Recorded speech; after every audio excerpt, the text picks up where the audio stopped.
مخصوص نشستوں کی بحالی کے بعد بننے والی نئی سیاسی صورتحال جو ہے وہ دلچسپ ہوتی چلی جا رہی ہے۔ خیبر پختونخوا حکومت کی کمزور پوزیشن، تحریک انصاف کی سیاسی سطح پر مذاکرات کی خواہش، مسلم لیگ نون کو بطور جماعت حاصل ہونے والی سادہ اکثریت، حکومت وقت کو فارم 47 کی حکومت کے الزام کے ساتھ ملنے والی 2/3 اکثریت، ریزرو سیٹ سے متعلق عدالتی فیصلے نے سیاست کی سالم حیثیت کا رخ بدل دیا ہے۔ ناظرین، خیبر پختونخوا میں تحریک انصاف کی حکومت گرانے اور نہ گرانے کی بحث زور و شور سے جاری ہے۔ ایک جانب اہم حکومتی ملاقاتیں جاری ہیں، جبکہ دوسری طرف وزیر اعلیٰ خیبر پختونخوا نے حکومت گرانے سے متعلق چیلنج کر دیا ہے۔ خیبر پختونخوا حکومت کے ممکنہ تختہ الٹنے کی خبروں کے دوران وزیر اعظم شہباز شریف نے گورنر خیبر پختونخوا فیصل کریم کنڈی اور عوامی نیشنل پارٹی کے سربراہ ایمل ولی خان سے اہم ملاقاتیں کی ہیں۔ گورنر کے پی کے فیصل کریم کنڈی کا ملاقات کے بعد کہنا تھا کہ اگر اپوزیشن کے پاس اکثریت ہو تو حکومت کی تبدیلی آئینی حق ہے، اسے سازش کہنا درست نہیں۔ انہوں نے یہ بھی واضح کیا ہے کہ وزیر اعظم سے ہونے والی ملاقات میں مخصوص نشستوں کی بحالی کے بعد بننے والی نئی سیاسی صورتحال پر بات ہوئی ہے۔ جبکہ پشاور میں میڈیا سے گفتگو کرتے ہوئے وزیر اعلیٰ خیبر پختونخوا علی مین گنڈاپور کا یہ کہنا ہے کہ گورنر کے پی فیصل کریم کنڈی کاؤنسلر کا الیکشن بھی نہیں جیت سکتے۔ گورنر خیبر پختونخوا کی میری حکومت گرانے کی حیثیت نہیں۔ آپ کا موقف کوسل کا الیکشن تو جیت نہیں سکتا، تو حکومت ہی لائے گا۔ اس کا میں نے نیا نام رکھا ہے چباتا، پہلے اس کا نام تھا ویلا منڈا، بن گیا چباتا، اور چباتے نہیں ہوتے۔ صوبے میں موجود عوامی نیشنل پارٹی نے یہ واضح کیا ہے کہ جماعت کسی ہارس ٹریڈنگ کا حصہ نہیں بنے گی۔ اے این پی کے مرکزی ترجمان احسان اللہ خان کا یہ کہنا ہے کہ کچھ جماعتوں کی خواہش ہے کہ خیبر پختونخوا میں اپوزیشن کی مشترکہ حکومت آئے، مگر ہم جمہوری لوگ ہیں اور غیر جمہوری عمل ہماری روایت نہیں ہے۔ ناظرین، دوسری طرف سربراہ مولانا فضل الرحمان نے خیبر پختونخوا حکومت کے خلاف کسی ممکنہ تحریک عدم اعتماد سے فی الحال فور دا ٹائم بینگ علیحدگی اختیار کر لی ہے۔ اطلاعات ہیں کہ مولانا فضل الرحمان کا پیغام اڈیالہ جیل میں عمران خان تک پہنچا دیا گیا ہے، کہ جو ان کی بہنوں کے ذریعے ہی جیل ملاقات کے دوران دیا گیا۔ پیغام میں موقف اختیار کیا گیا ہے کہ حکومت گرانے کے لیے مولانا سے رابطہ کیا گیا تھا، مگر انہوں نے واضح طور پر انکار کر دیا۔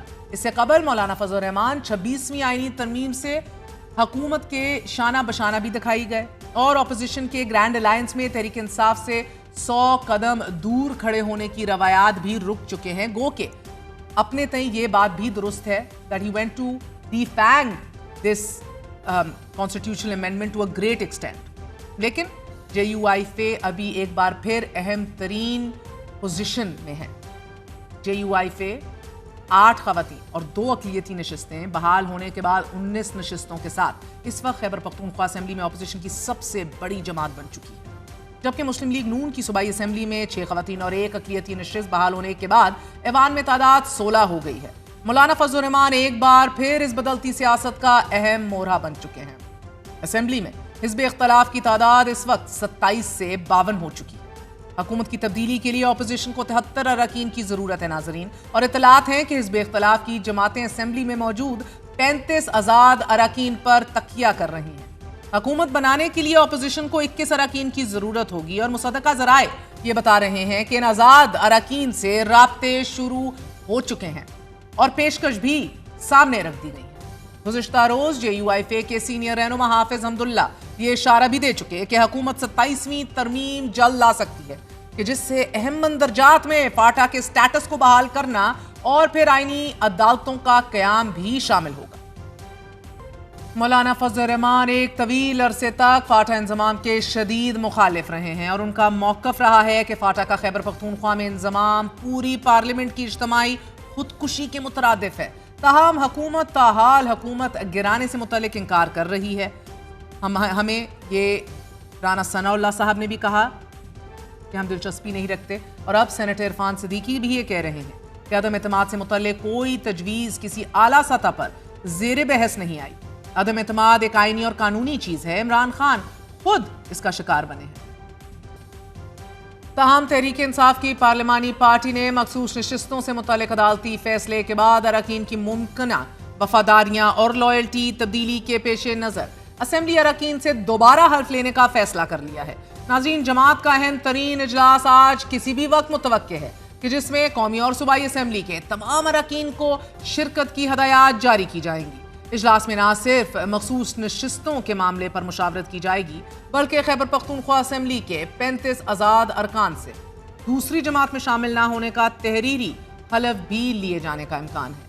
تحریک انصاف نے اپنے حمایت یافتہ 4 ارکان قومی اسمبلی کی مسلم لیگ نون میں شمولیت کے معاملے پر اہم قدم اٹھانے کا بھی فیصلہ کر لیا ہے۔ 26ویں آئینی ترمیم کے موقع پر پارٹی پالیسی سے اختلاف کرنے والے 4 منحرف اراکین اسمبلی کے خلاف اسپیکر کو ریفرنس بھیجنے کا فیصلہ کیا گیا ہے۔ اراکین میں چودھری عثمان علی، مبارک زیب، اورنگزیب کچھی اور ظہور قریشی شامل ہیں۔ تحریک انصاف اس وقت بقا کی جنگ میں جس نہج پر کھڑی ہے، جماعت کے پاس آپشن کیا ہے؟ کیا جماعت کے سامنے معافی اور سیاست سے علیحدگی آج بھی یہی 2 راستے رکھے گئے ہیں؟ کیا جماعت ان 2 راستوں کا چناؤ کر سکتی ہے؟ ایک ایسے وقت میں کہ جب وزیر اعلیٰ کو اپنی صفوں میں بھی مخالفت کا سامنا ہے اور یہ دھڑے بندی واضح طور پر اب ایک شکل اور فارم اختیار کرتی جا رہی ہے۔ یہ مالاکنڈ، پشاور، KPK کے مختلف اضلاع سے منتشر گروپس متحرک ہو رہے ہیں۔ علی امین گنڈاپور اپنی حکومت بچانے کے لیے کس حد تک جا سکتے ہیں؟ JUI فے کتنی اہمیت کی حامل ہے